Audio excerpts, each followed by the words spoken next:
Hey, how come this thing doesn't work?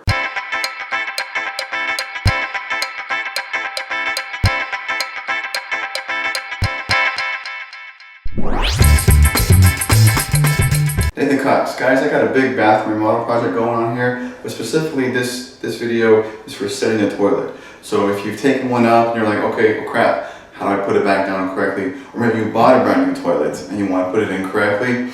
I'm going to go through the steps on how to set the toilet. And then my very next video is I'm going to be upgrading the fill valve, stuff like that, to the new Fluid Master stuff and a nice new stainless steel, flexible supply line. So stay tuned to the end of this video and there'll be a link to the next video, okay? But check this out. So the things that we're going to need, basically in this video, is a pack of toilet nuts. This is the toilet to floor bolts, okay?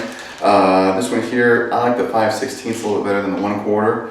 Either one works fine, but these are just a little bit thicker, a little bit meatier feeling, and then a wax ring. Okay, some people have the new modern ones. I've used wax rings for years. I know they work. This is a jumbo wax ring, so we have a tile floor here. And basically your tile floor is built up a little bit higher than say like a vinyl floor. If you just had a vinyl floor here in the bathroom, you could probably get by with a standard wax ring. But the tile is, up another, almost ½ inch, not quite that. So you need the extra wax. That's why we're doing the jumbo wax ring. We have links in the description down below to Amazon, so you can find these products we're using in this video. Not only it makes it easy for you to find the right products for your project, but it helps this channel out, helps me out. So I appreciate it if you click on those. Anyways, let's get over here to the toilet and let's get started. Now I've already got the toilet flange cleaned off from the old wax ring, okay, which is a gooey process, so wear some gloves, just lots of paper towels, that kind of stuff. All right, the new wax ring, okay. And some of these have a bolt package with them, which aren't bad, but I do like the thicker bolts. But either one's okay, really. They really are. I'll tell you this, the product's not good. Speaking of product not good, if you got a new toilet and it said wax ring included, all right, check this out. I don't have one here with me. Oh, all right. Got this plastic protective thing.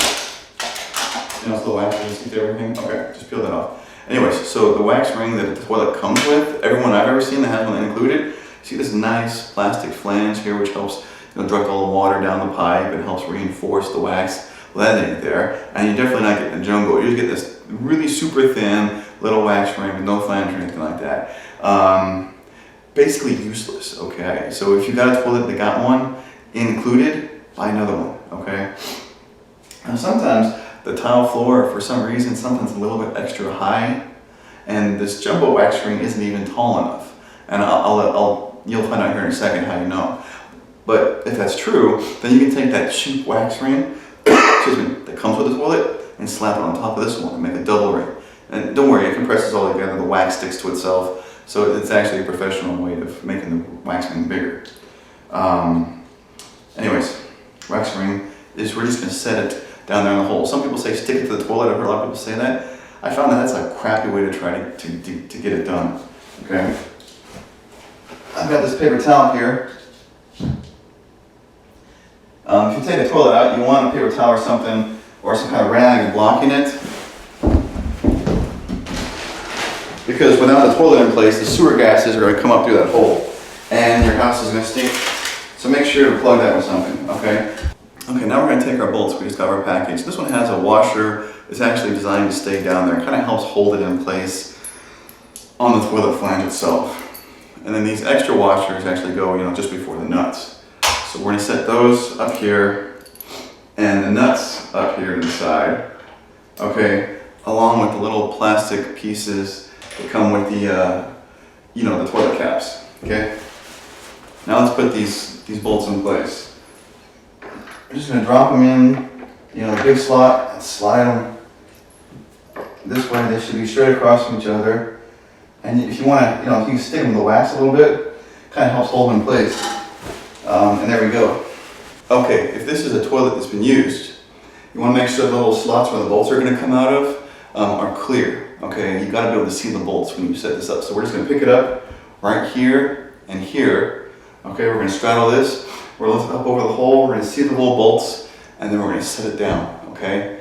And when you set it down, you should feel it stop. It shouldn't just sit flat on the tile like that. If it just sits on the tile, then the wax ring wasn't big enough. You should feel it sitting there floating on the wax ring.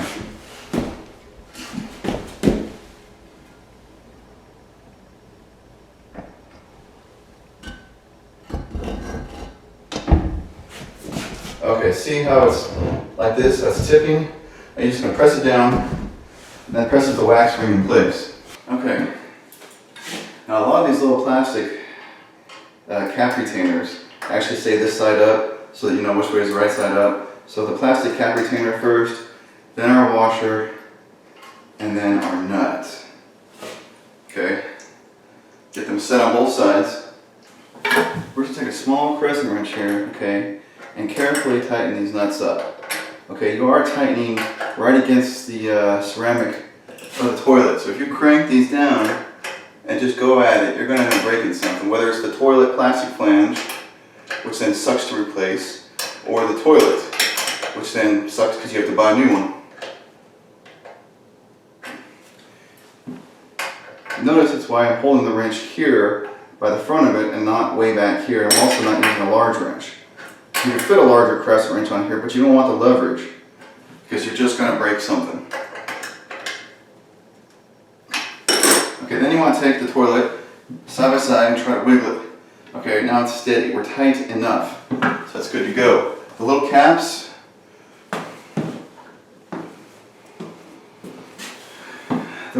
then, as long as your bolt doesn't come way up. If the bolt comes way up, some of them have a snap off where you can just kind of take a pair of pliers or vice grip snap on there and just give it just a hard bend 90 degrees and it'll snap off. Other ones have to be cut, and you want to like use the vice grips again and hold the top of it, and then use a hacksaw and cut the bottom, okay, right on top of the nut. But you need to hold on to it, because if you just a movement of the hacksaw is going to loosen everything up and might mess it up. Okay, so hold the top part. Just snap these back in place. Okay, check that out. The physical setting of the toilet is done. Okay, now of course we've got to look at the plumbing, etc., your supply lines, this and that. This is the part where we're going to go into the next video and actually replace the fill valve, the flapper, and the supply line on this toilet. Since we're putting it in, let's put it in a little bit better than it was before. Alright, so guys, the videos for that are going to be right over here. You'll see it up top, and then another awesome video to watch. And then over here, please subscribe to my channel and check out the link to my website. Don't forget, Amazon links in the description down below. Thanks again.